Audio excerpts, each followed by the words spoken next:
उपासक सहनशील इतना होना चाहिए, आंतरिक विकारों का पूर्ण रूप से सहन करने का स्वभाव बना लेना चाहिए। आंतरिक विकार, काम वेदना, क्रोध की जलन, लोभ की प्रवृत्ति, मोह की ममता, अहंकार का मद, किसी भी वस्तु व्यक्ति स्थान को लेकर, और मात्सर्यता, किसी की उन्नति देखकर अंदर ईर्ष्या होना, इनको सह जाए। ऐसा नहीं कि उपासक के हृदय में ये स्फुरित ही नहीं होते, ये तो सिद्धों के हृदय में स्फुरित नहीं होते, लेकिन साधक के हृदय में स्फुरित होते हैं, पर वो इनको सहता है, इनके अनुसार कोई चेष्टा नहीं करता। अंदर की मार को जो सह गया वही महापुरुष कहा जाता है। जो मद को, मोह को, मदन को, तीन को परास्त करता है उसे महापुरुष कहते हैं। कोई अहंकार नहीं,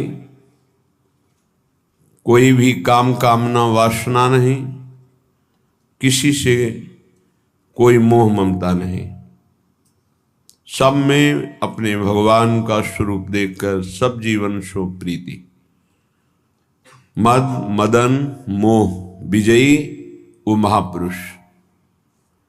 तो विजयी होने के लिए इनको सहा जाता है, बस इसी से आप जीत जाएंगे और ये हार जाएंगे। जिसने सहने का निश्चय कर लिया वही महाभागवत। सहत सहत बाढ़े भगति, उसके हृदय में भक्ति का प्रतिपल ऐसा स्वरूप बढ़ता रहता है कि वो अन्य का चिंतन करने की वृत्ति ही खो देता है, अनन्य चिंतन में डूबा रहता है। बाहरी कोई गाली दे, मारे, तिरस्कार करके निकाल दे, सह जाओ, सह जाओ, तुम पवित्र हो जाओगे, तुम महान बन जाओगे। ये संसारी पुरुष इसे नहीं समझ पाएंगे क्योंकि अहम है। कैसे सह जाऊं? वो हमको ऐसा बोलेगा, हम सह जाएंगे, फिर वो और बोलेगा, नहीं वो बोलने लायक नहीं रहेगा, आप सह जाओ। ये आपका सहनशीलता का स्वभाव ही उसको परास्त कर देगा। सबसे बड़ा बल क्षमा, और वही क्षमा उसका परिवर्तन कर देगी। नहीं परिवर्तन करने लायक है, दंड देने लायक है, तो उसका पतन भी हो जाएगा, बहुत बुरी तरह से नष्ट हो जाएगा वो। उमा क्षमा साप होते भारी, दोनों तरह की मार सह जाए वही महात्मा, चाहे गृहस्थ हो या विरक्त हो। तितिक्षा पहला लक्षण है भगवत प्राप्ति के उपासक का, सहन करना। इसे अंदर बैठा लिए, ना तो किसी से कहना है, ना किसी से सहयोग लेना है, चाहे बाहरी आक्रमण हो चाहे आंतरिक। चुपचाप अपने आराध्य देव का विधान देखना है, बस आप जीत जाओगे माया पर। आप मन को अपने अधीन कर लेंगे, जो बहुत कठिन बात है। श्रीपाद प्रबोधानंद जी महाराज करुणा करके कह रहे हैं, अय उपासक, चांडाल स्वखरादिवद यदि जनाः कुर्वन्ति सर्वे तिरस्कारम दुर्विषहंच तेन नहि मे खेदस्तनीयानपि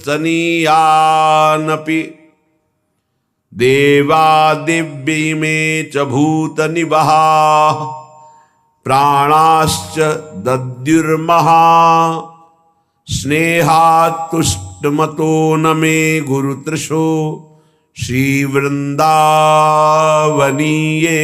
रसे। ऐ मित्र, ऐ सखे, मेरी बात मान ले। जो नीच पुरुष के द्वारा किए हुए अपमान को मुस्कुरा के सह जाता है, वो प्रिया प्रीतम के प्रेम को सहने की योग्यता प्राप्त कर लेता है। ये शर्त है। नीच पुरुष, आप शरीर से उसे दंड देने में सबल हैं, आप तप के द्वारा उसको नष्ट कर सकते हैं, हर तरह से आप उस पर शासन कर सकते हैं। ऐसे होते हुए भी आप किसी भी तरह का उसके लिए कोई दंड विधान नहीं करते और वो आपको गाली दे रहा है। हो सकता है वो आपके शरीर को भी चोट पहुंचा दे, आप मुस्कुरा के चल दिए तो आपको वो वस्तु मिलेगी जो बड़ी बड़ी साधना से नहीं मिलती। ये रहस्य है। यह रहस्य जल्दी किसी की समझ में नहीं आता है। अगर समझ में आ गई तो समझ प्रिया प्रीतम के चरणों तक पहुंच जाएगी। प्रार्थना मान लीजिए, सहन करना प्रिया प्रीतम को प्राप्त करना है। कहने चांडाल स्वखरादिवद, जैसे कोई गधे को, कुत्ते को ऐसे बुरी तरह से तिरस्कार करेगा, वो क्या करेगा? चल देगा। गधा खड़ा है, क्या करोगे? डंडा मारोगे, उसको गाली दोगे, वो चल देगा वहां से। वो कोई आप प्रतिक्रिया नहीं करेगा आपके प्रति, वो भाग पड़ेगा वहां से। कुत्ता है, आप टुकड़ा रोटी का डालिए, पुचकारी आएगा, फिर डंडा मार दीजिए, फिर चला जाए, फिर पुचकारिए, वो फिर एक बार आपको देखकर हिम्मत करेगा, फिर आएगा, फिर मार दीजिए। वो कोई प्रतिक्रिया नहीं करेगा, प्रतिकूल व्यवहार नहीं कर पाएगा। ऐसे एक बार परमहंस श्री स्वामी ओंकारानंद सरस्वती जी महाराज उनके चरणों में बैठे हुए थे, तब उन्होंने कहा, बच्चा, साधु को इतना सहनशील होना चाहिए जैसे कुत्ते का। कुत्ते का सहनशील स्वभाव, उसे टुकड़ा डालो, पुचकारो, आ जाएगा, डंडा मारो, भाग जाएगा, फिर बुलाओ, फिर आ जाएगा, उसको मान अपमान का कहीं कोई बोध नहीं। ऐसे ही कई बार साधु का अपमान हो, फिर आओ अच्छा ले लो रोटी, फिर गाली दे, फिर भगा दे, फिर आओ अच्छा ले लो। उसको कभी बुरा नहीं लगना चाहिए और आखिरी बात तक फिर हाथ फैला देना। लाइए, ये बड़ी बात जो महापुरुषों में पाई गई, ये बड़ी बात पाई गई। मानापमान का किंचन मात्र भी कोई प्रभाव नहीं। श्वान की तरह जैसे उसको मान अपमान का कोई, तब वो त्रिभुवन पूज्य ब्रह्मा के द्वारा भी नमस्कार योग्य हो जाता है। ऐसे महापुरुषों के पीछे भगवान डोलते हैं कि इनकी चरण रज हमारे ऊपर पड़ जाए। स्वयं भगवान कहते हैं, मैं ऐसे भक्तों के पीछे डोलता हूं। निरपेक्षम मुनिम शांतम निर्वैरम शम दर्शनम अनुब्रजाम्य हम नित्यम पूये त्यंगुरेणु भी। हे, बहुत बढ़िया अवसर है, सह जाओ। जब कर्म भोग आता है तो किसको गाली दोगे? सहते हो ना, तो एक कर्म भोग मानकर सह जाओ। अंदर विकार आवे तो सह जाओ, बाहर कोई अपमान करे, गाली दे तो सह जाओ। बहुत ऐसे स्थान पर पहुंच जाओगे जहां सुख ही सुख है, दुख का लेश नहीं है। और ये अपमान करने वाले, निंदा करने वाले वहां पहुंचाने में हमारा बड़ा सहयोग करते हैं। इसलिए कभी इनका बुरा ना सोचे।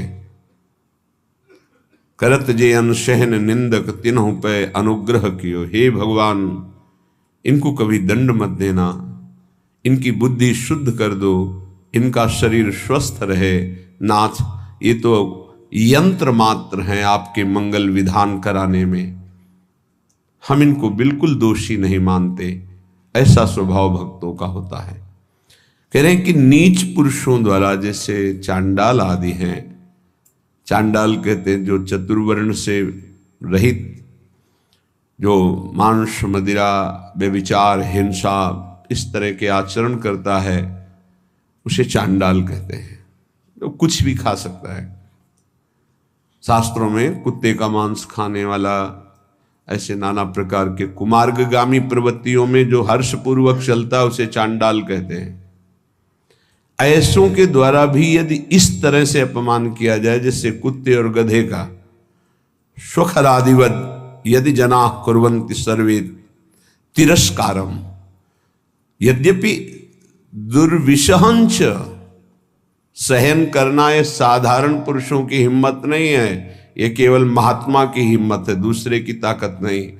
महात्मा किसी वेश का यहाँ संबोधन नहीं है, यहाँ गुणों का संबोधन है। वो गृहस्थ भी हो सकता है, वो स्त्री भी हो सकता है, वो पुरुष भी हो सकता है, बालक भी हो सकता है, जवान भी हो सकता है। ये बात धैर्यपूर्वक समझनी है। भगवान कृपा करते हैं, ऐसा अवसर देते हैं कि हमारा अपमान होता है। उस समय अपनी स्थिति को नापिए कि आप क्या हैं। यदि उस समय भगवान का मंगल विधान मान करके आप प्रसन्न मुद्रा में हैं, जोई जोई प्यारो करे सोई मोहि भावे, बस बात बन गई। देखना कुछ ही दिनों में आपकी भूमिका बदल जाएगी हृदय की, आपकी स्थिति अध्यात्म की ऊंचाई पर पहुंच जाएगी। खेदस्तनीयानपि, खेद भी नहीं होना चाहिए।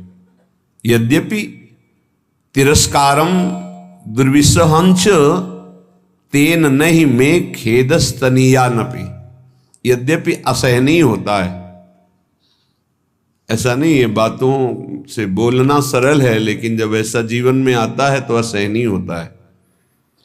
और भगवत कृपा से 20 बार ऐसा आया है पूरे जीवन में, जब सामने से तिरस्कार हुआ है, अपमान हुआ है। अब गंगा किनारे भ्रमण कर रहे हैं, बहुत से ऐसे शराबी, चोर, डाकू ऐसे मिले जिन लोगों ने बस भगवान का विधान मान करके, जैसी आपकी प्रभु इच्छा। कभी कभी जब ज्यादा व्याकुलता होती तो आकाश की तरफ देखते हैं। ये आकाश भगवान का स्वरूप है, ये निर्मल है, ये निर्विकार है। ये बादल जो आप देखते हैं आकाश में नहीं है, ये तो बहुत नीचे हैं। हमें लगता है जब हवाई जहाज उड़ता होगा तो बादलों को करो, क्योंकि आकाश की सीमा नहीं, असीम है। ऐसे ही आकाश को देखने से लगता है मेरे भगवान जैसे असीम और निर्विकार हैं, कहीं भी देखो आकाश मिलेगा। ऐसे ही भगवान अपने भक्त को असीम और निर्विकार बनाना चाहते हैं, शरीर की सीमा में नहीं रखना चाहते। बड़ा बल मिलता था आकाश से। जब कभी कोई विक्षेप पड़ता तो एकांत में आकाश की तरफ देखते, मानो भगवान उपदेश देते थे आकाश के रूप में। खेदस्तनीयानपि, खेद भी नहीं होना चाहिए कि हमने कोई अपराध तो किया नहीं, ऐसा क्यों? नहीं नहीं, भगवान का विधान है, मंगलमय भगवान का ये विधान है जो हमारी हृदय की भूमिका को बढ़ा रहा है। आप कहेंगे भगवान का विधान साधकों के साथ तो जाने दो, सिद्धों के साथ वो करते हैं। बड़े बड़े सिद्धों को यही अपने ब्रज में पंडित रामकृष्ण बाबा जी महाराज, बड़े सिद्ध महापुरुष, संपूर्ण ब्रजमंडल के परम पूजनीय, ब्रजवासियों के द्वारा अत्यंत दुलार किए गए और संपूर्ण शास्त्रों के मर्मज्ञ और भावदेश में प्रवेश पाए हुए महापुरुष। कुछ धनी मानी भगत आए, ब्रजवासी और संतों का भंडारा किया, सब बांट दिया। शाम के कुछ लोग आए, कहा सुना था धनी मानी आए थे, क्या है लाओ मुझे।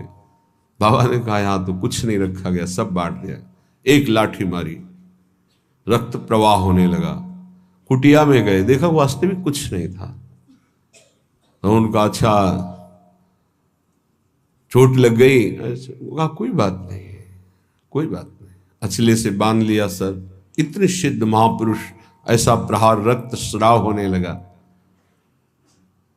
बड़े बड़े संतों के जीवन में ऐसा देखा गया कि ऐसी घटनाएं घटती हैं, लेकिन वो गंभीर शांत भगवान का विधान मानते हैं।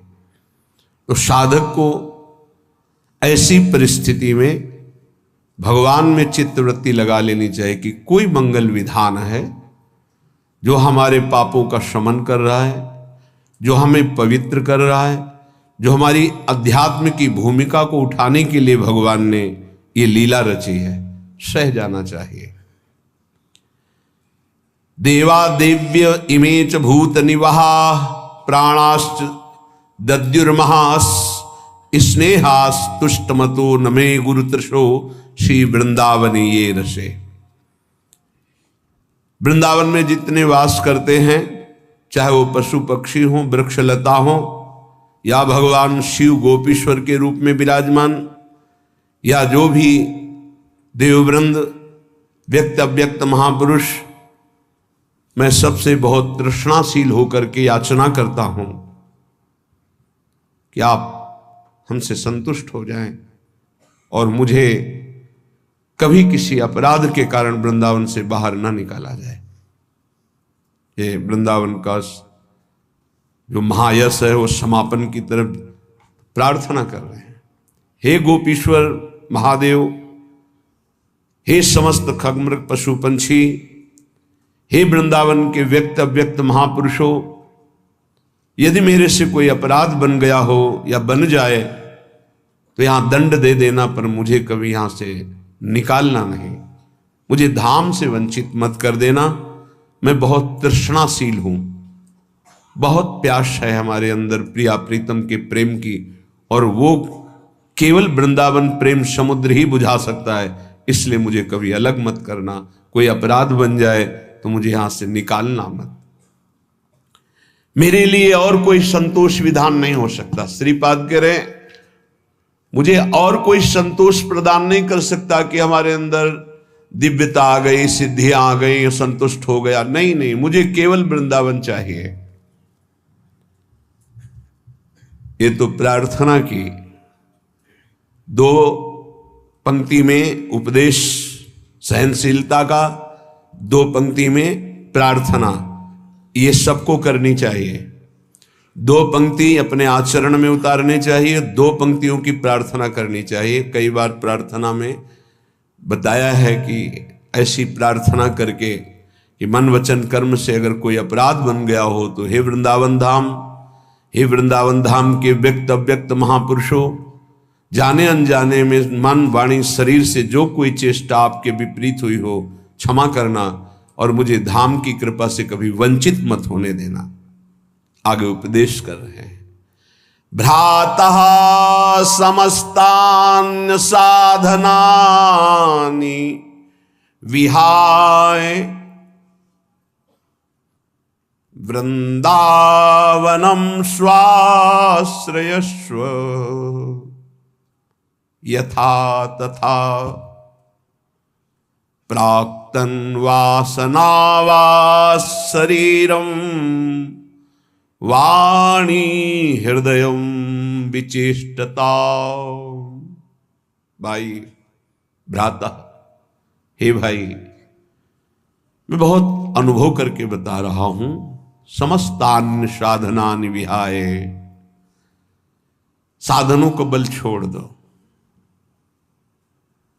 ये अहंकारी को समझ में नहीं आता। उसको लगता है कि अगर साधन का बल छोड़ दिया तो साधन में रुचि नहीं रहेगी, तो बात फिर कैसे बनेगी, फिर तो असाधन हो जाएगा।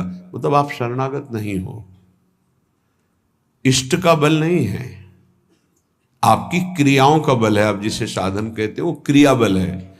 क्रिया बल है तो कितनी भी पवित्र क्रिया हो वो मूढ़ता नहीं छूटती, और मूढ़ पुरुष कभी परम पद का अधिकारी नहीं होता। अहंकार विमूढ़ात्मा करता हमिति मन्यते, मैं ये करता हूं ऐसा भाव मूढ़ता को बनाए रखता है, और मूढ़ पुरुष कभी परम पद में आरूढ़ नहीं होता। तो क्या करे, साधन छोड़ दे? नहीं, साधन छोड़ने की बात नहीं कह रहे, साधन का आश्रय छोड़ने की बात कह। आश्रय भरोसा लाडली का, और उन्हीं की कृपा से साधन चल रहा है। सर्वेषु साधन वरेषु चिरम निराशा, हरिवंश महाप्रभु कहते हैं। सोई यहां श्रीपाद प्रभु जो वृंदावन रस को समझा, उसको ये अनुभव हुआ कि भरोसा केवल लाडली का। आज हमारी बुद्धि साधन में लगी, कल असाधन कर बैठे तो सब साधन चौपट हो जाए। ऐसे ऐसे असाधन हो जाते हैं। भरोसा, गोरे चरणारविंद का।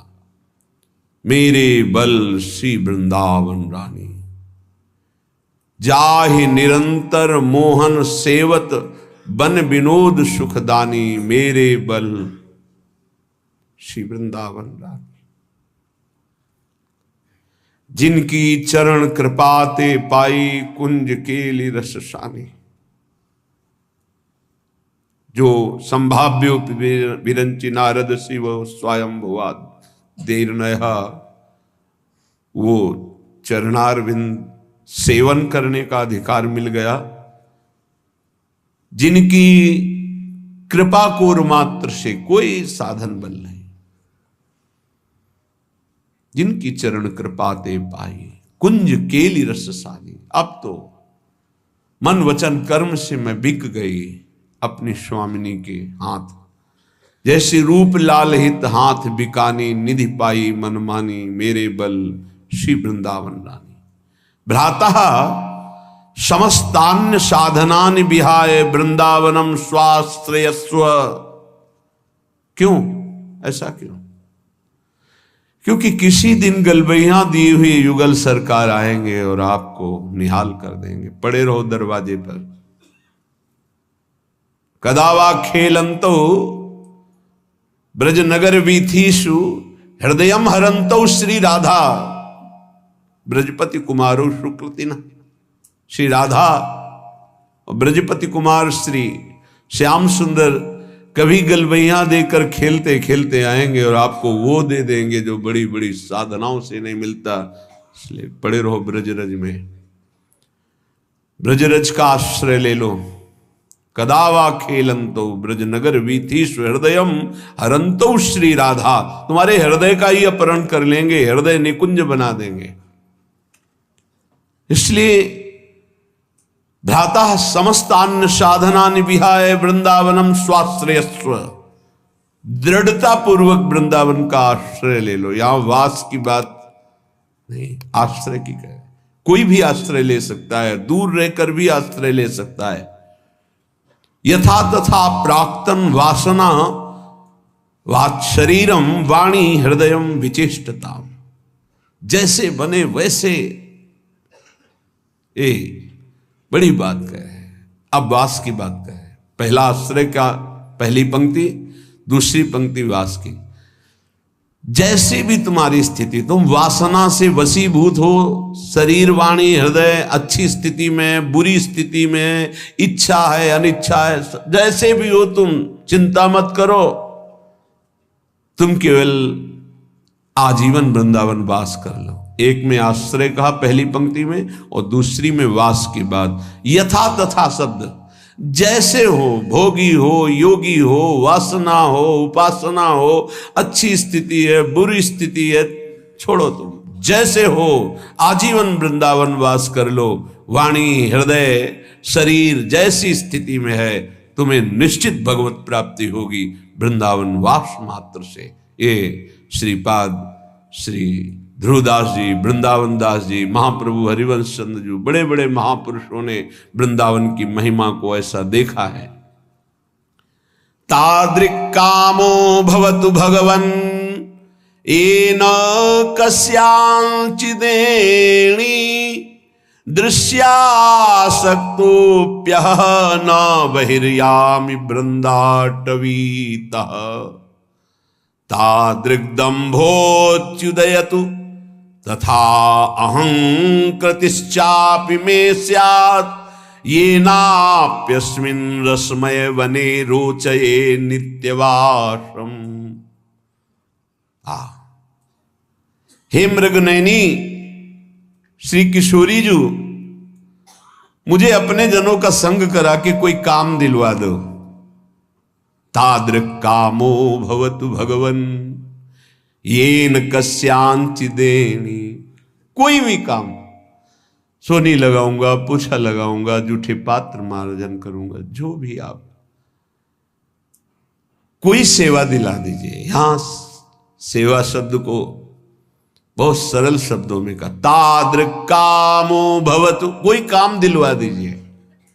काम जैसे टहल करने वाले, सेवा करने वाले की आप काम वाली आती है, काम वाले आते हैं, ऐसा बहुत अपने को हे भाव से लेकर के कोई मुझे अपने धामवासी का काम दिलवा दीजिए, धामवासी की किसी की सेवा बन जाए, मैं उनका सेवक बन करके रहूं, ऐसा।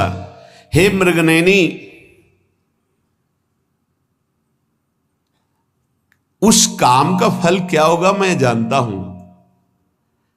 उस आपके वृंदावनवासी की सेवा का फल यह होगा कि आप हम पे रीझ जाएंगे और आपके चरण कमलों का सानिध्य मिल जाएगा। स्वामिनी, मैं केवल आपको रिझाना चाहता हूं, आपको बस। वो मुझे पता नहीं कि आप कैसे रिझती हो, मैं अन्यत्र कहीं ना मन लगाना चाहता हूं, ना जाना चाहता हूं, ना कुछ पाना चाहता हूं। ध्यान दीजिए, ना अन्यत्र कहीं मन लगाना चाहता हूं, ना जाना चाहता हूं, ना पाना चाहता हूं। यद्यपि मैं दंभी हूं, दंभी इसलिए हो सकता है कि मैं जो कह रहा हूं पूरा सत्य ना हो, जो कहा जाता है वो सत्य होना चाहिए, नहीं तो दंभ होता है। तो हो सकता है प्रियाजू, मैं जो कह रहा हूं कि मैं मन से, वचन से, कर्म से केवल आपको पाना चाहता हूं, तो हो सकता है कोई और भी इच्छाएं हो, तो मैं दंभी भी हो सकता हूं, अहंकारी भी हो सकता हूं। पर दंभी और अहंकारी भी होकर के मैं केवल आपके ही चरणों की दास्ता चाहता हूं, मुझे कभी किसी और में रुचि ना हो। हे मेरे लाडली लाल, हे मृगनयनी किशोरी जू, हम पर कृपा कर दो। वरम वृंदारण्ये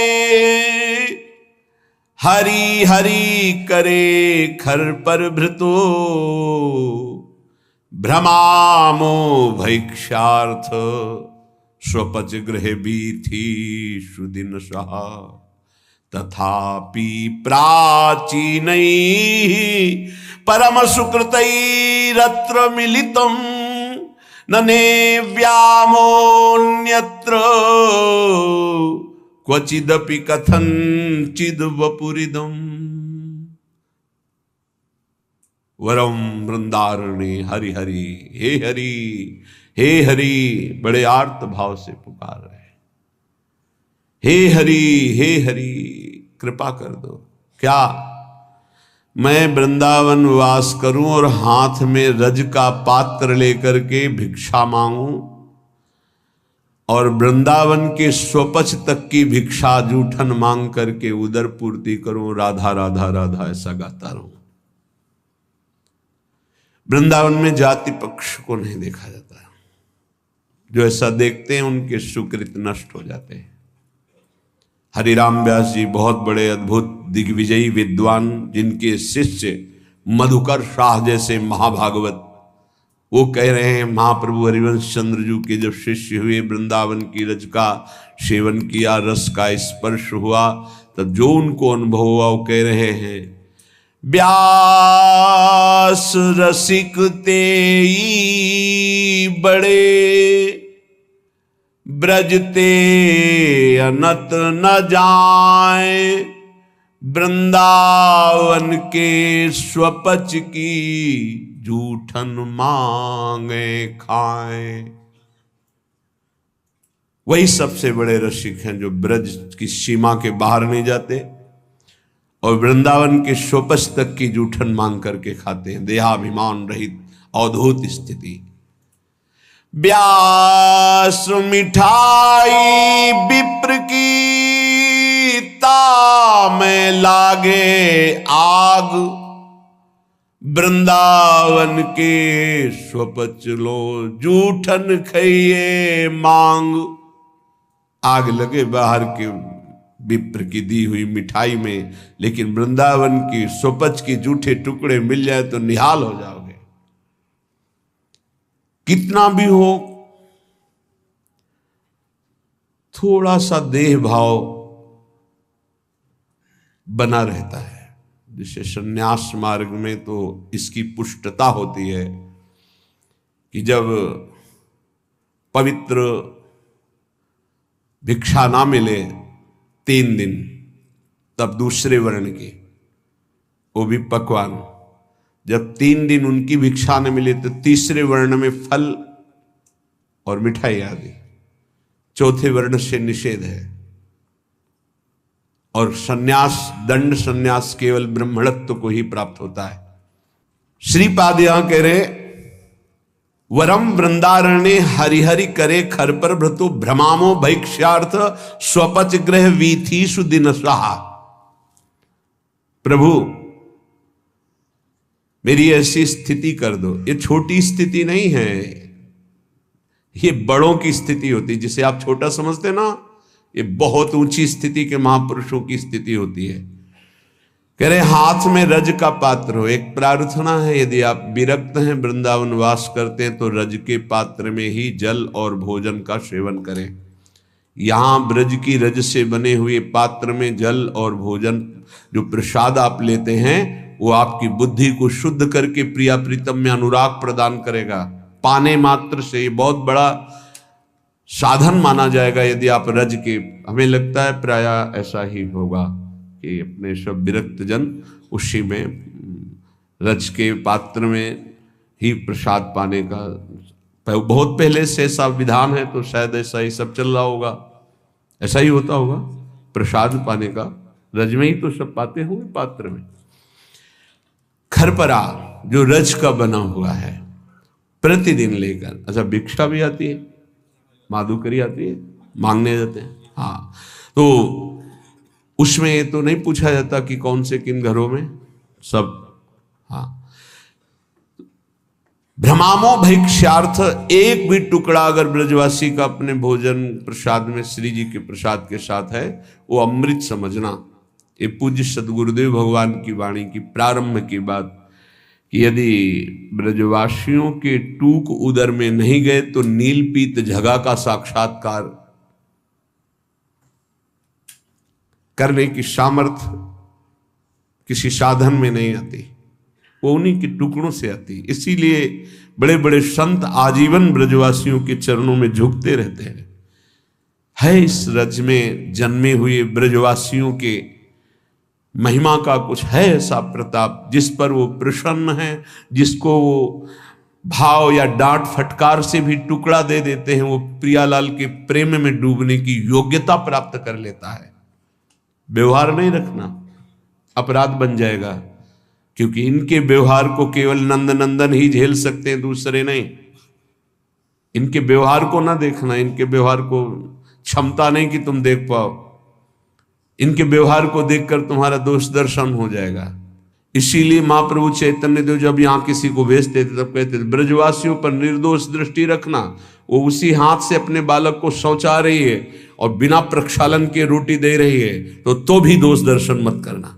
बहुत बड़ी उपलब्धि है ब्रज टूक की, ब्रज के अन्न की, जो ब्रजवासी। आज भी हमारे गुरुदेव भगवान का जो श्री जी का भोग लगता है, तो तेहरा में भिक्षा के द्वारा, पहले भी सुबह 8 बजे जाते थे, 2-3 घंटे में पूरे गांव से जो 2-4-5 किलो आटा मिलता है, ऐसे ऐसे ब्रजवासी देते हैं। ऐसे कि बच्चा लेके आया, कढ़ाई में जो ऐसे ऐसे किया जाता है, करछुली कहते हैं, करछी, वो आधा तो चलने में गिर गया, छोटा बालक आधा के झोली में पड़ा, मतलब एक रोटी का धुरन, पूरे गांव से मांगने पर 5-6 किलो। वो जितने दिन चला फिर वैसे, वो तब जाकर के उस वस्तु की अनुभूति होती है। ये रबड़ी रसगुल्ला ये सब दूसरा अनुभव कराएंगे, लेकिन ब्रजवासियों का टूक जो जाएगा, वो प्रिया प्रीतम के लिए रोना सिखा देगा। वो क्यों रो रहे हैं उसका कुछ पता ही नहीं है, कोई चाह, कोई मांग, कुछ, कोई दर्द, कोई परेशानी, कुछ नहीं। जानते हो, आगे लिख रहे हैं, वो महान सुकृति होता है, वो महान होता है। ये जो व्रती है ना, ब्रजवासियों के दरवाजे पर खड़े होकर उनका टूक मिला, और वो जब हृदय में जाता है तो पापों का नाश करके महान सुकृत उदय करता है। कौन सा सुकृत?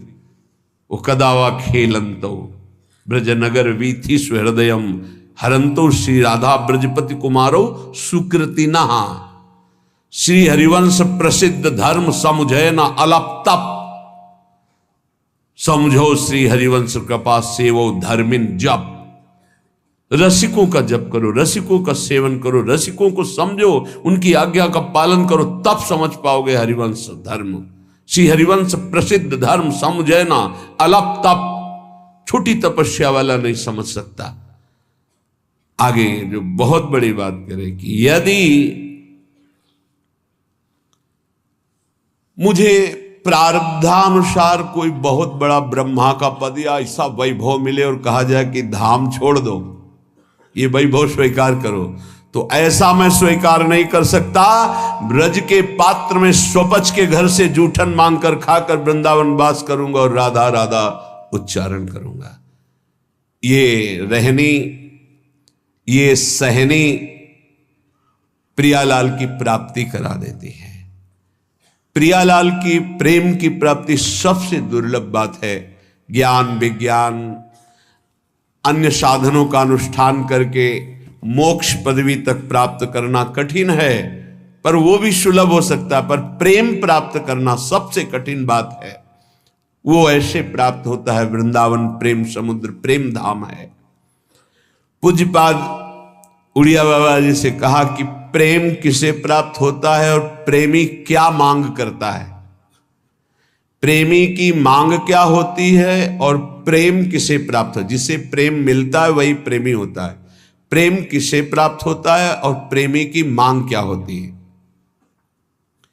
यहां कह रहे हैं, जो केवल निरंतर भजन चिंतन में आसक्त रहता है उसे भगवत प्रेम प्राप्त हो जाता है। और जिसे भगवत प्रेम प्राप्त होता है वो ना इहलोक ना परलोक ना अणिमादि सिद्धियां ना मान सम्मान कुछ नहीं प्राप्त करता। केवल एक चाह रहती है कि मेरा निरंतर चिंतन बना रहे, बस। अनन्य चिंतन, अनन्य चेता सततम, पकड़ो इस बात को। अंदर से तुम्हारा चिंतन क्या चल रहा है। बाहर से आपकी सब सेवाएं हैं, पवित्र हैं, मंगल है, ठीक है। बात अंदर की, बाहर से शरीर पवित्र होने की बड़ी सुंदर सेवाएं हैं। अंदर चिंतन अगर राधा वल्लभ श्री हरिवंश, राधा वल्लभ श्री हरिवंश नहीं चल रहा है तो अभी अधूरा है कार्यक्रम। एक टांग केवल कैसे चला जाता है जानते हो, देखते हो कितने कष्ट पर चलते हैं। दो टांगों से कितनी आराम से चला जाता है। दो पंखों से पक्षी आकाश की यात्रा करता है। ऐसे ही शरीर से सेवा और मन से सुमिरन, इन दोनों से अध्यात्म की ऊंचाई पर पहुंचा जाता है। यदि शरीर से सेवा नहीं तो मन के सुमिरन में आप जो लगे हुए हैं उसमें संपूर्णतः आप नहीं लग पाएंगे। सेवा की अत्यंत आवश्यकता बड़े बड़े सिद्धों ने की। अगर शरीर सेवा में लगा, मन सुमिरन नहीं, तो सेवा में आप टिक नहीं पाएंगे, आपकी वासनाएं गिरा देंगी आपको।